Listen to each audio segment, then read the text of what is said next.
So here's a commentary on alcohol that I've been wanting to do for a while. Alcohol is a very, very, very interesting subject. And by all those varies, I meant interesting with no vary, since vary is a useless word used by very stupid people. So, alcohol is not legal because it's good for you or healthy or safe. This is even explained to you on the Surgeon General's warning on alcohol that it causes birth defects if you drink while pregnant. And I think it also says something about impairing ability to drive. That seems like a big problem. Like a big problem. If you can't drive a car properly and you got to put a warning on it because people keep doing it, seems like a problem in the day and age of Uber. But that's not what I want to talk about. I was thinking about amphetamine. Why is it illegal? Here's how we understand alcohol. We first start with amphetamine. Amphetamine is only in the spotlight because it's easy to make, it's simple. That's it. There's a million other drugs out there. We've learned this. Now, why can't two people go to a bar or an amphetamine bar, smoke meth or regular amphetamine? You don't have to smoke methamphetamine if you just want to smoke regular. And I say smoke for a specific reason here. Why can't they smoke it and have an intelligent conversation and then go to bed after? Because when you smoke it, it goes instantly into the blood. You have a strong, you go up really quick, and then you come down pretty quick. You know, the quicker you go up, the quicker you come down from it. So why couldn't they smoke, have an intelligent conversation, go to bed after, and no harm done? Is it because it's addictive? Well, is alcohol addictive? Yes. So they're both addictive, right? Is amphetamine more addictive? Definitely. More addictive to some people, more than others? Eh, probably more addictive for everyone. Okay.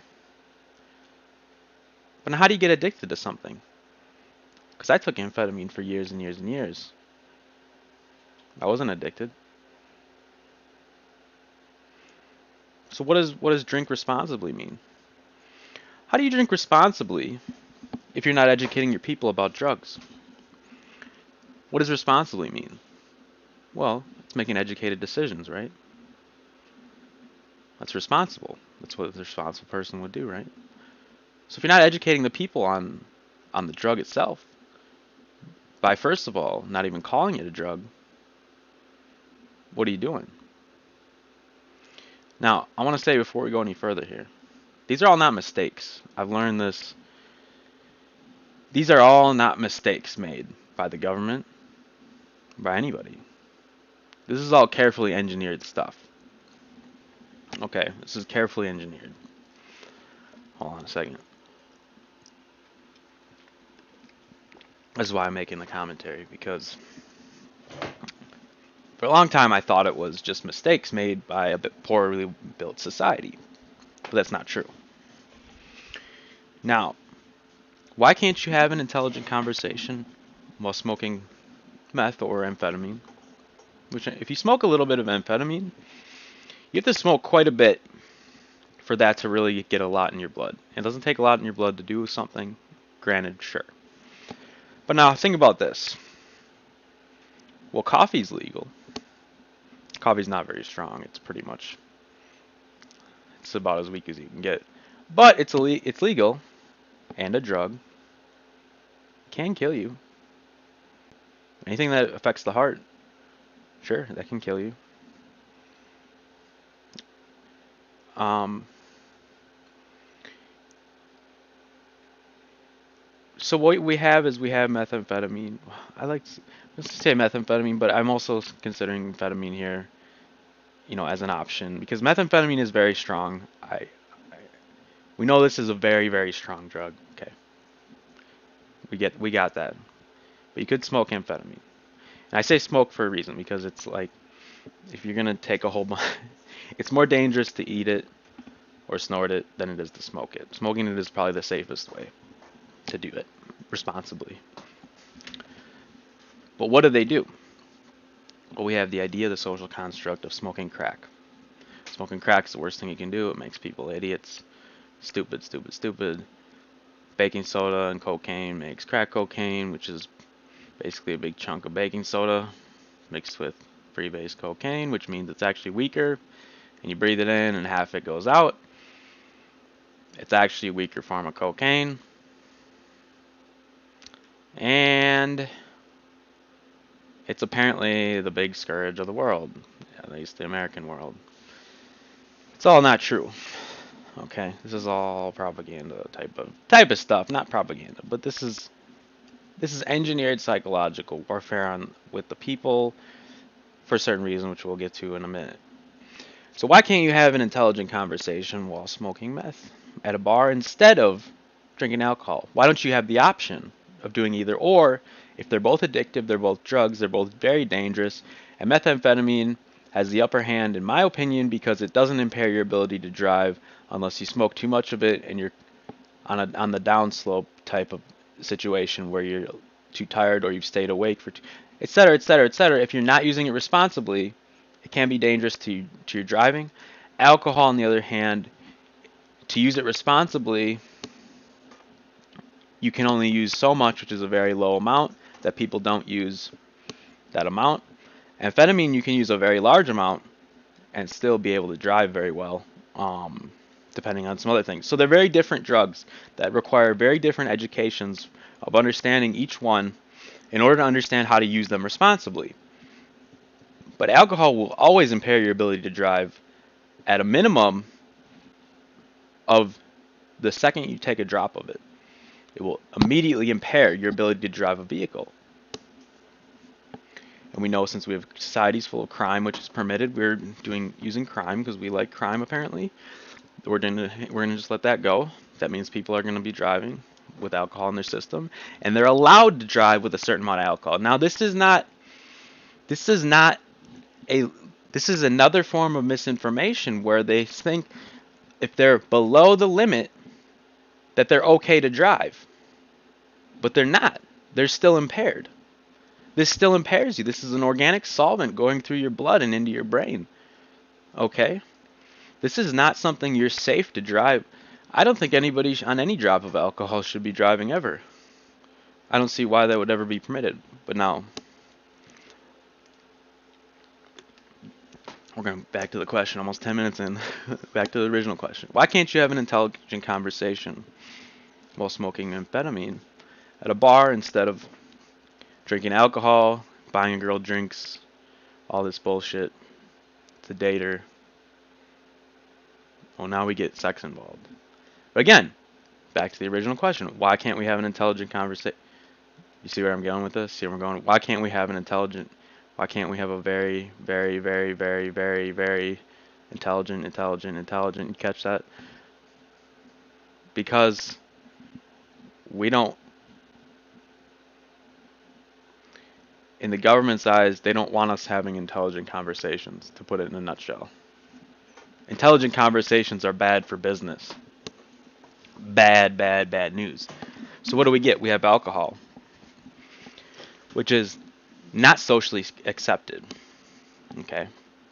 Socially accepted is a construct created by the government in this whole sociological process here. It's a construct created as something that's portrayed in movies. It's portrayed everywhere, and it's a phrase used. Socially accepted everywhere, socially acceptable, unless you're an alcoholic in AA or a 12-step program. 12-step program, wow. That's interesting.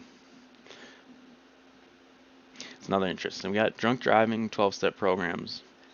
Meaning if you're an alcoholic.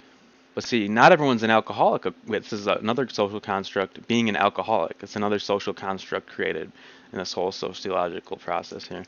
So what happens is, apparently if you're an alcoholic, you have to go through these long processes, and that at the end of it, you can never drink again ever, or you go crazy and your head explodes. Um, I don't even know what the 12-step process is, Alan. One of them's like forgive. Fuck, dude. It's all just bullshit. Because the rehabs are actually just 0-step processes. They don't do anything for you. Anyway, back to the point. Where was I here? Oh yeah, so it's not socially accepted. It's socially required. You can't go out and socialize with anybody without alcohol. You can choose not to. You get ostracized. You get labeled. You get looked at like you're a problem. You get looked like you're the bad one. You're the one that's wrong. You're the one with something wrong with you. So now what do we have here? Now we see the weaponry. Okay, this is sociological weaponry. It really is. I'm confident about this. Honestly, I'm not being cocky here. I've thought about this for a long time. I'm very confident with this. This is engineered. This is high level stuff. Okay, because it looks at the surface like society is just broken. It is broken. It's broken on purpose. Okay, we've already said that. Sorry. I'll try not to repeat myself too much. So what we have here is a society of people that go to jobs where they are slaves, right? We have slavery. We'll talk about that some other time. But we have jobs that are modern day slavery because you have to pay for things that you need by working. You know, it's backwards. So we don't have a system where people get what they need and then they can work. They're just supposed to work and not have what they need, and then by working they get what they need, and then they have leftover money which they pay through, pay for stuff through consumerism, which consumerism is sucking the rest of the money that's not taxed for out of the people, going straight to the businesses and up top with the government and the business and all of those things. So they get the extra money. So the people end up working their whole lives as slaves, and they don't get anything out of it. Okay, that's the whole process. But now here's what's left over. We got a problem here. Like if we're looking at from the government's point of view, we got a problem here. What do we do about people with free time? Free time. This is called the danger zone, the danger time. Not the danger zone. The danger zone. This is called the danger time, according to the government. Free time. Free time. Free time. Look what they labeled it. I guarantee you they labeled that shit too. Free time. Like it's a time where you're free. Well, are you really free? Because I don't work all day, and I feel like a prisoner all day. I'm not free. I'm locked in a cell called my apartment 3. Here's the point. So, what do people do in their free time? They go do stuff.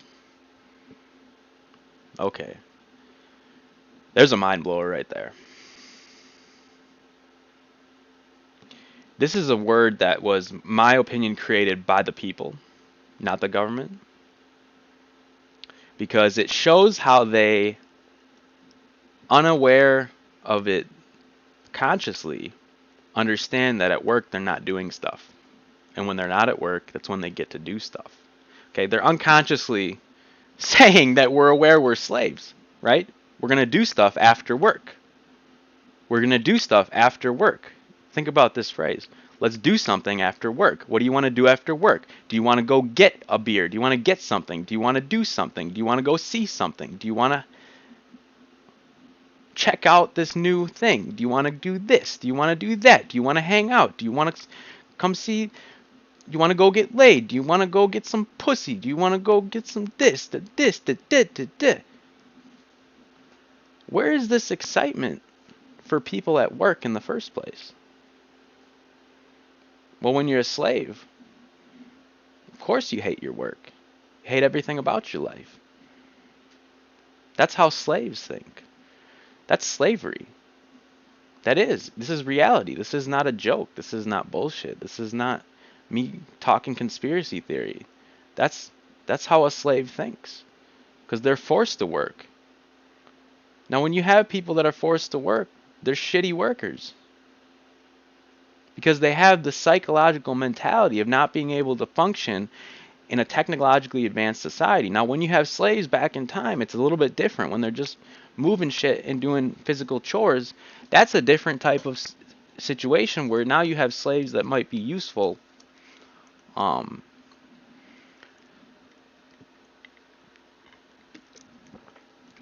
okay, so now we're getting to the point. This is all about alcohol, by the way. We're all coming. It's all going to circle back. We just got to touch on a lot of different things. A lot of these things are, I mean, almost everything is connected. So remember, we had prohibition in the United States. I don't know about other countries. I say we. Fucking hate when I do that. That's my pet peeve. They had prohibition, which means it was illegal. Why did it come back? Why did it come back when all these other drugs were now demonized and persecuted? They were not just illegal. They have teams to hunt people down doing other drugs. Yet alcohol comes back. That's how we know. That's how we know what's going on here. We know exactly what's going on here. Alcohol comes back because it's a tool. It's a very, very useful tool because, for one, it's like literally the cheapest drug on the planet to make. You make it out of corn if you want, or whatever, sugar. Sugar and bacteria, distill it, done. Alcohol, done. They can sell it for massive profits. Tax it. Now you get a tax revenue. But see, they don't want to tax drugs that are going to be bad. See, there's certain drugs they don't want to, that taxing is not going to be worth it for them because it's a technology that's going to go against them.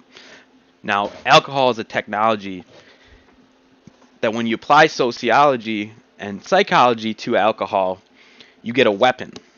You get a weapon that you can weaponize to stay in power as a government. So when people go and do stuff after work, which that's how people live, they have jobs, they go to work, they come home, they do stuff, or spend time with the family, things like that. And the rest of them do crime. Because if you have a job,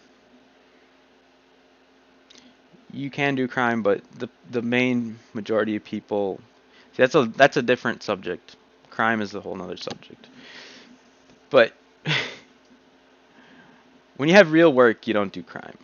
But that's another subject. Crime is not what we're going to focus on here. Even though it's connected also. Because alcohol is a major factor in crime itself. I've experienced that in my own life. Now, when people go do stuff after work, when they go see, hear, watch, feel, touch, listen with their friends and they go, or sometimes when you're a younger kid, you call it, let's go party. Let's go party. So, it's not socially accepted. It's socially required to go and drink at almost any given function. Because it's not only just served there. It's imperative, necessary for everybody to drink there or they're ostracized and looked down upon. Because you know what? What are you, an alcoholic? You're not drinking? What are you, an alcoholic? Are you on probation because you're a criminal? There's no other reason. You're a loser. You suck. Now, that might not be going through people's heads consciously, but that's what's happening. And that's not the reason people drink. This has gone even further. This is a weapon that has been weaponized even further to make people desire to drink, not only a little bit, massively desire, pursue drinking alcohol to a point of an extreme, especially in younger people because they're not educated. It's not that their brain hasn't developed. Your brain develops over your entire life. Your brain doesn't stop developing at 25 like they claim. And even if that's what they claim, why is the drinking age 21 then? Because it's all bullshit. Your brain develops over your whole life. It never stops. Your brain develops based upon a lot of different factors, chemical factors, and the way you use it. Okay, so sure, some of the things probably neurologically don't develop there's some science to it. Okay, we know that's fine. When you're younger, you make a little bit more poor decisions. Everybody knows that. It's partly due to experience. Experience changes the brain too. So a lot of these kids in colleges and things, they get into drinking and stuff like that, but they get majorly into drinking. And now you have a bunch of social constructs that come up, now created with this whole weapon. Okay, you have you're not a man unless you drink alcohol. You're not a man if you can't drink enough, if you get out drink, if you drink someone under the table, if you can't keep up, if you can't hold your liquor, if you can't. There's countless ones. See, this is all created and designed and engineered, okay? Because what that does is you create a culture that's not it, that thinks that it's socially accepted to drink. They're really being forced into it. Because when you don't understand how many different drugs are out there, and you don't understand that alcohol is a drug and it's not something that you just listen.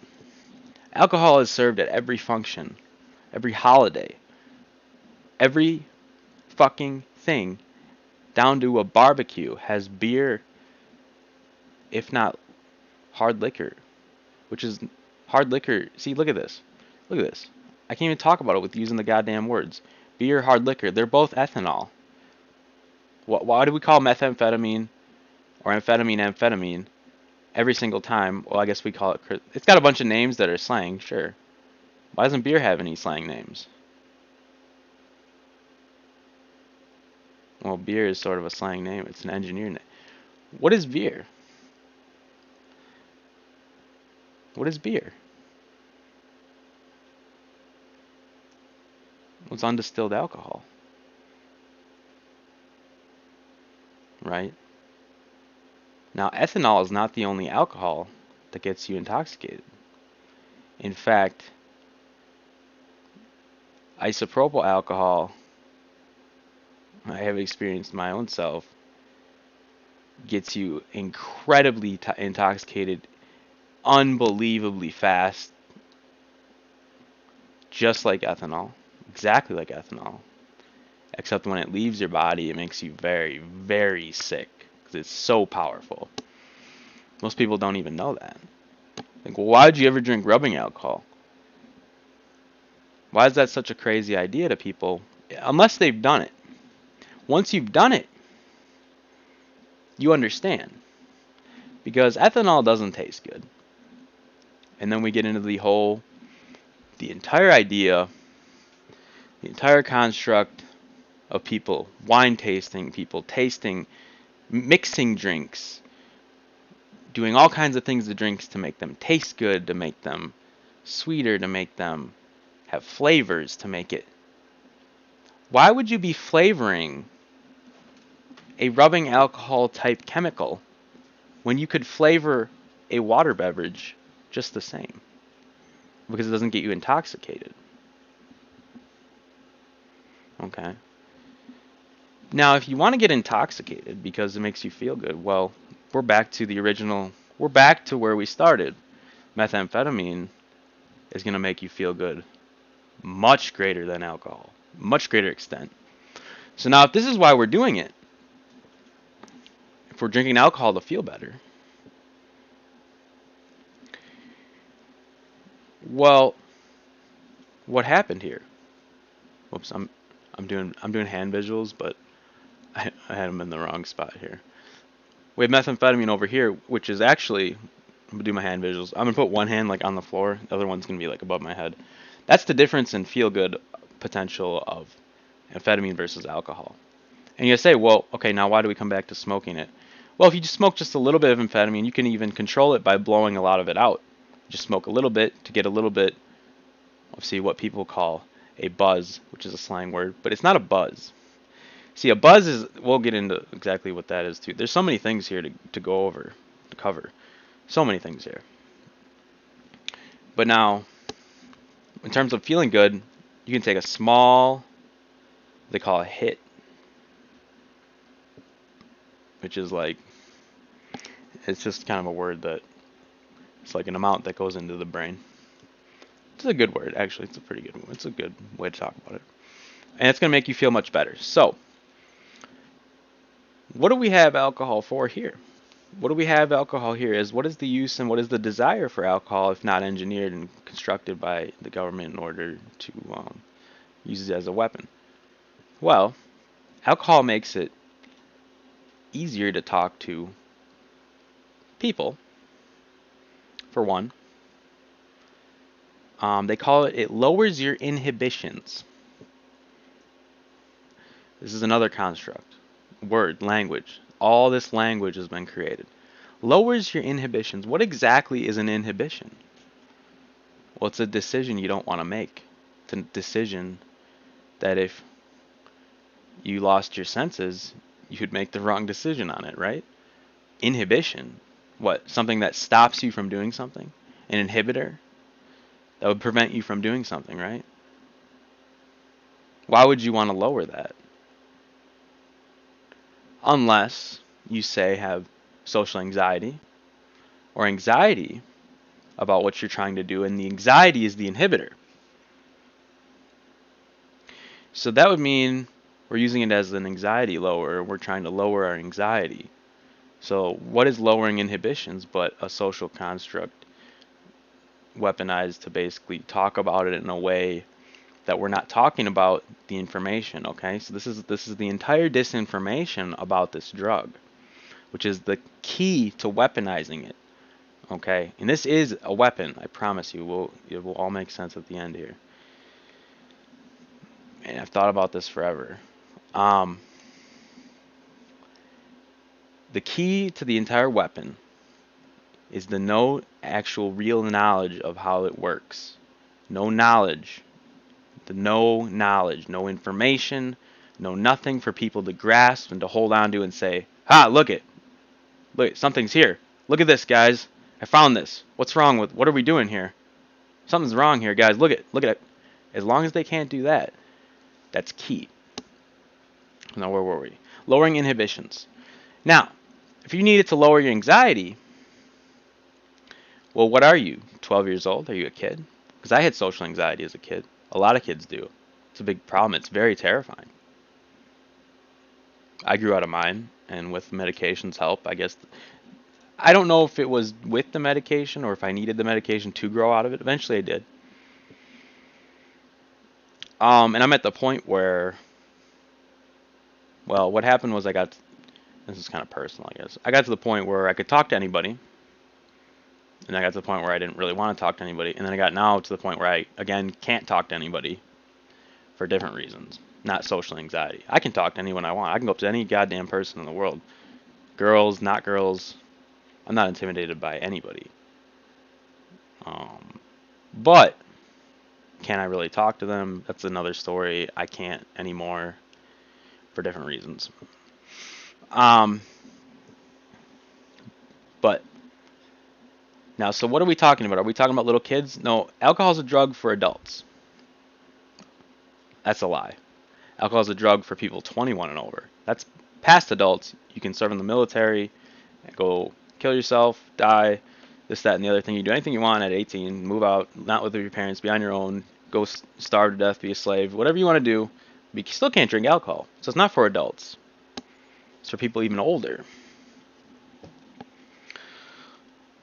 That's an interesting thing. In European countries and things, I think it's only 18.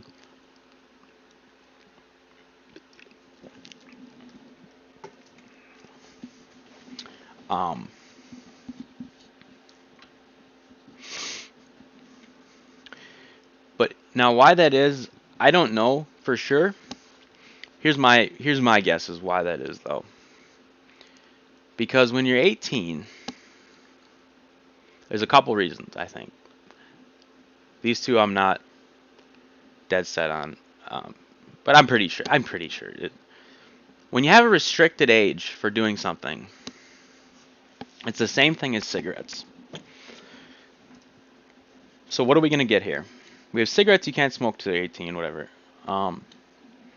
Kids under 18 are now going to have the desire to smoke because it's a, quote, badass thing to do. Now, if you look at cigarettes, the majority of people that end up smoking cigarettes start when they're young. So it seems like now we have the government trying to protect people by stopping them from smoking cigarettes when they're young so they don't get addicted and smoking them for the rest of their life. But we know this isn't true because the cigarettes are legal in the first place. So we know we can call bullshit all day long. We win that argument, hands down.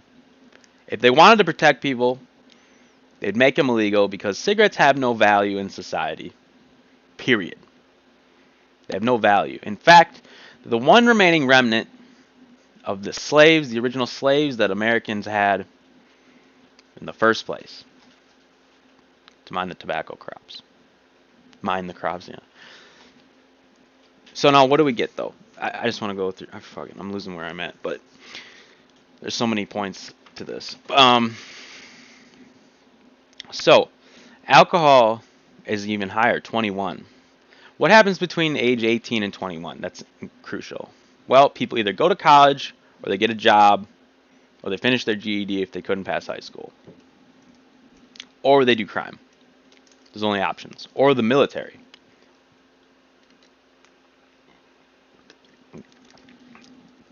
Now we're getting somewhere. First of all, we have the military. They take you at 18. They want you at 18. It's before you can even drink. Most kids are going to, see, the thing is, most kids are going to drink before they're allowed to because it's cool.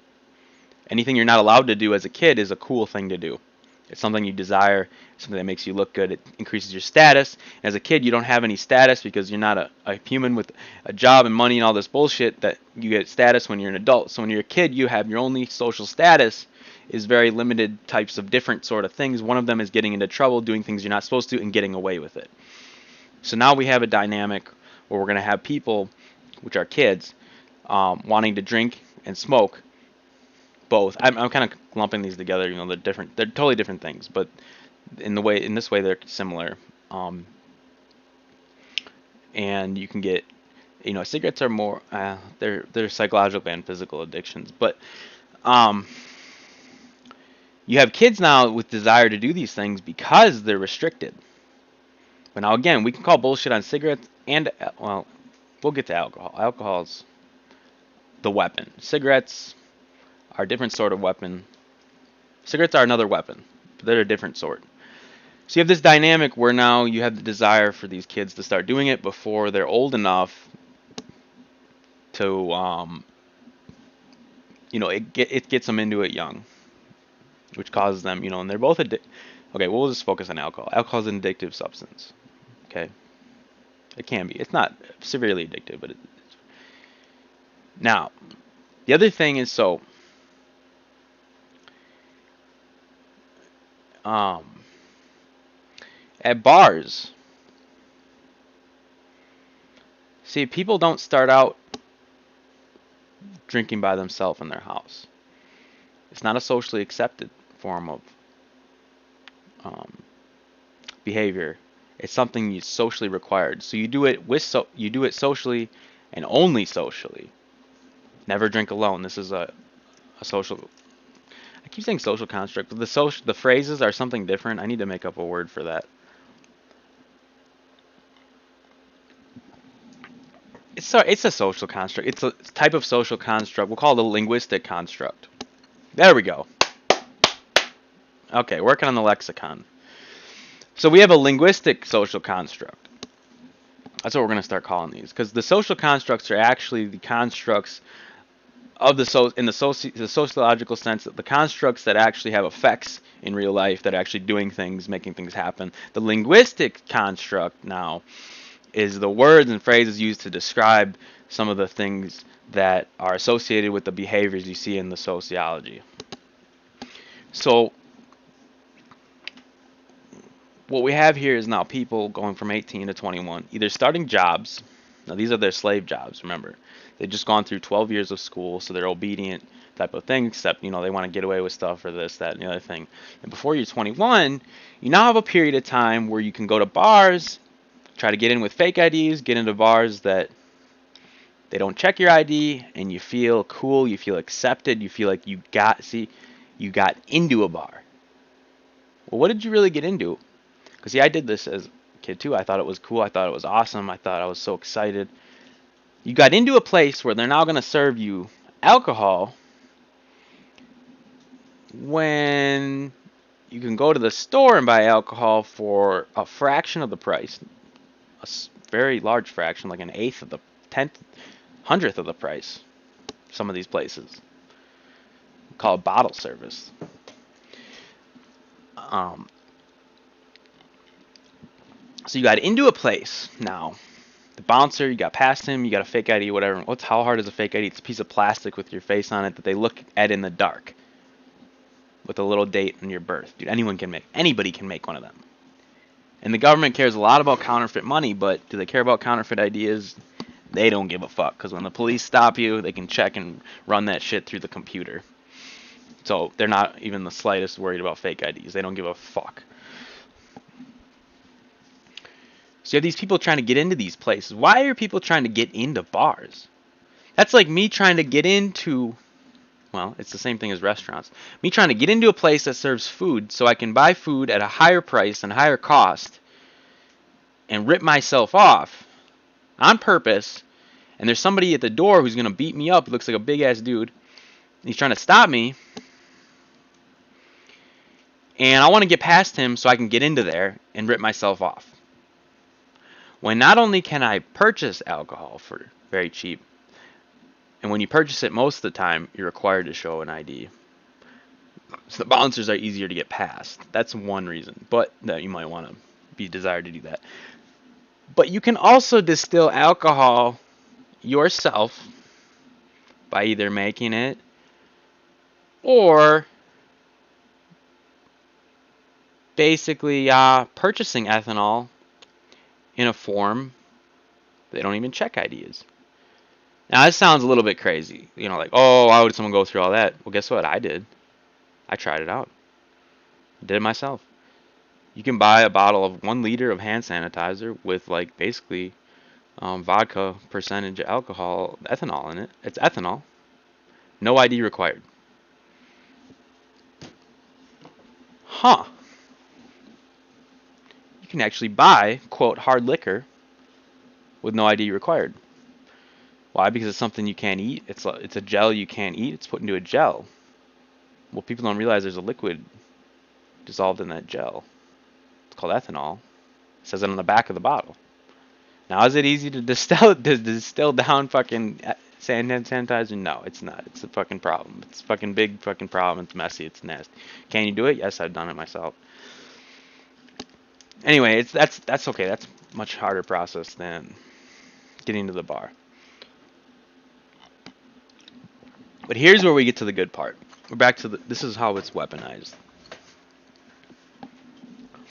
Why do we go into a bar? To talk to the other dudes in the bar?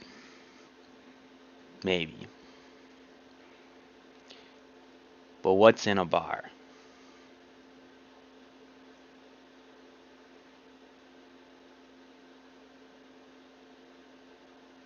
What's in a bar sometimes?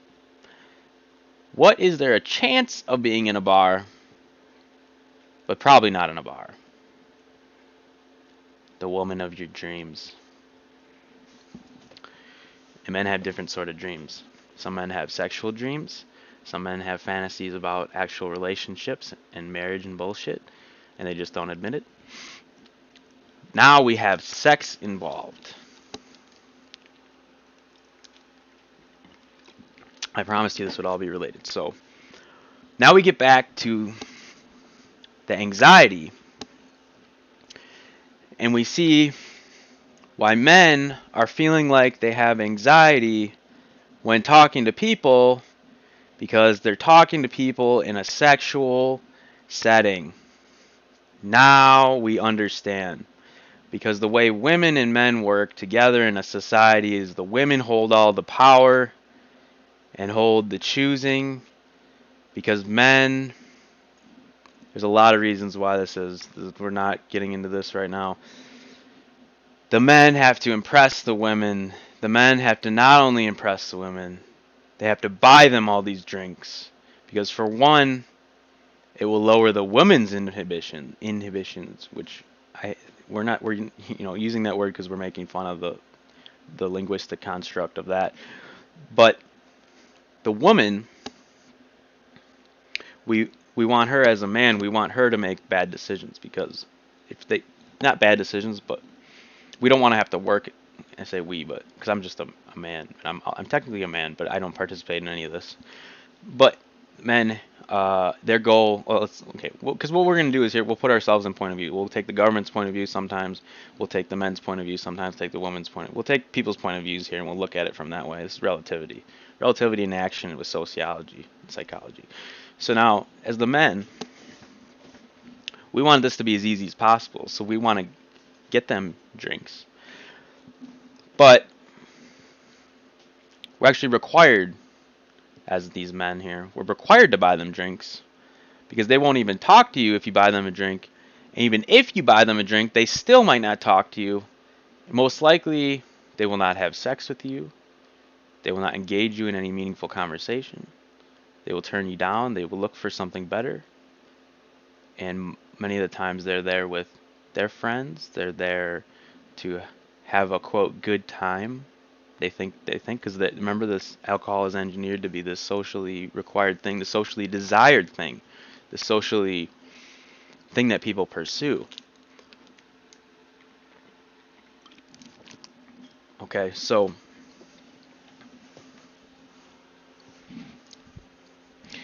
I can't tell if that wind is like for me to like fucking pick it up here or something. This is a class. This is a lecture here. This is apartment 3 Lithium lectures here on sociology, okay? This is the only stuff that I feel like I'm semi good at, okay? This is the only stuff I know. I'm not an expert at warfare. I'm not an expert at technology. I'm not an engineer. This stuff, I have a little bit of knowledge, okay? Enough where I could teach a lot of stuff. Because I've just observed. I've observed the experiments done out there with the scientific method, but they've done the procedures, not me, and I've seen the results. That's all I'm going off of. I haven't done these procedures. I didn't choose to do this. I just observed it. Anyway. So, what we have here, where were we?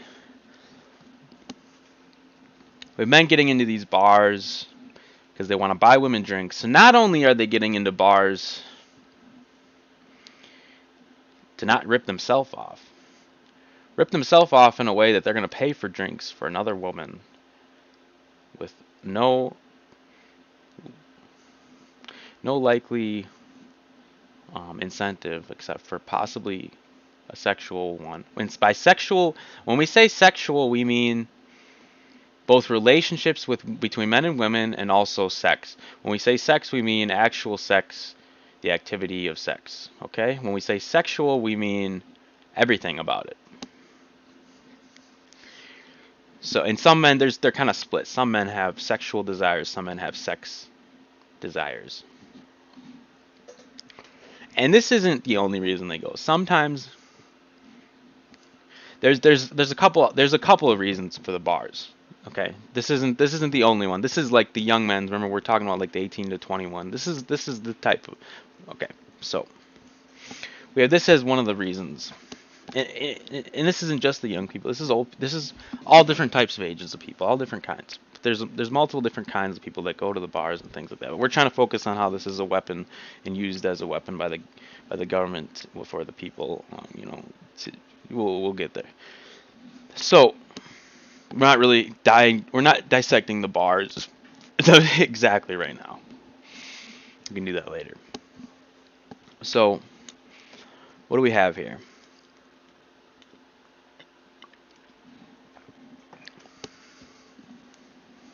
We have women possibly at bars. But there's a lot of bars, they don't have any women. Been to them. Been to much of them. The ones that do, it's very hard. It's very difficult. You have to be clever, creative. There's a whole thing called the game. You have to have game to play this game. It's a game. Why is it a game? What is a game? One person versus another person. Okay. Now we just touched on another subject with the sexual aspects of society. The sociological aspects of sex and sexual nature starts out at the very basic level to opponents. Now, do you imagine and do you think of marriage and people getting married as two opponents? You think of them as together as one, their partner, their significant other, this, that, and the other thing, but two enemies, which in a game you're not enemies, you're just opponents. And it's supposed to be for fun. But now you ask any man about how fun the game is, and the ones that are good at it probably tell you yes. The ones that are bad at it, well, those are called Ted Bundys. Because they end up killing women because they're so pissed off. That's one thing that legitimately happens. So anyway, that's not why Ted Bundy. That's nothing to do with Ted Bundy, but he just killed women. Okay, that's how that becomes evolved. So now we have alcohol, though. No, this is reality. We have because see, I've always said, and I claim all the time, I'm like, crime, serial killers, these things are easy to understand. They're this, that. They're they're people that just like to kill. They're this. You shouldn't have them in society, and a lot of people are going to call bullshit. They're going to argue with that. I already know that. But now we're dissecting this alcohol thing, and we're coming to a conclusion. We're coming down to a point where we're realizing this is now related to serial killers. It really is. Okay, because they choose targets for reasons. They love to kill. But why are men serial killers? Women are almost not ever serial killers. Almost never. Never ever. Unless they're poisoning people. That's the only, because it's a sexual thing. And the sexual nature of things boils down, in some settings and situations, to alcohol. If you don't believe me, look up the clip where Ted Bundy says alcohol was involved in almost every single crime that he committed. When if he was really into those women, wasn't into killing, why wouldn't he go to a bar and play the game? Well, because he developed his own game. This was a man that was sick of playing, or not sick of, he didn't really probably, he was already, but this is the type of man that gets sick of playing this game, that doesn't like the game, that wants his own game. He wants to be in control, because men are sick of being not in control in these bar situations where there's women, and in the bar situation is a symbol for every other gathering, every other situation where you would meet a woman. Now, the other situations, unless you're at the fucking grocery store, which we've all been to not we all, but been to the grocery store drunk before. Alcohol was involved at the grocery store for, my own personal. The point is, almost every other place is like a bar situation. There's going to be alcohol served. Okay, so you have all these situations that are now going to be involved in creating serial killers. They're connected. They really are, because this is not something that's a game. Men don't take this as a game. They call it a game because when you're competing, you can't say, because men are competitive in nature.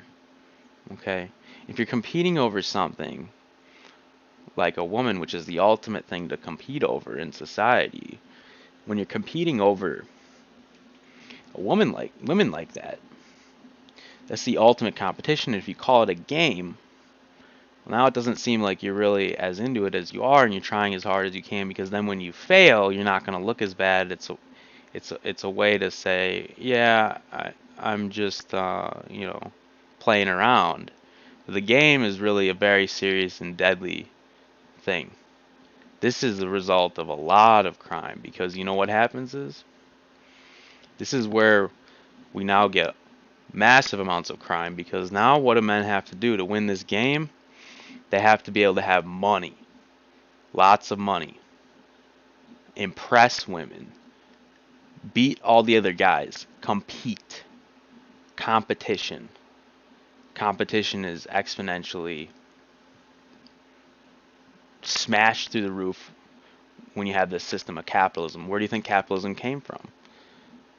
Well,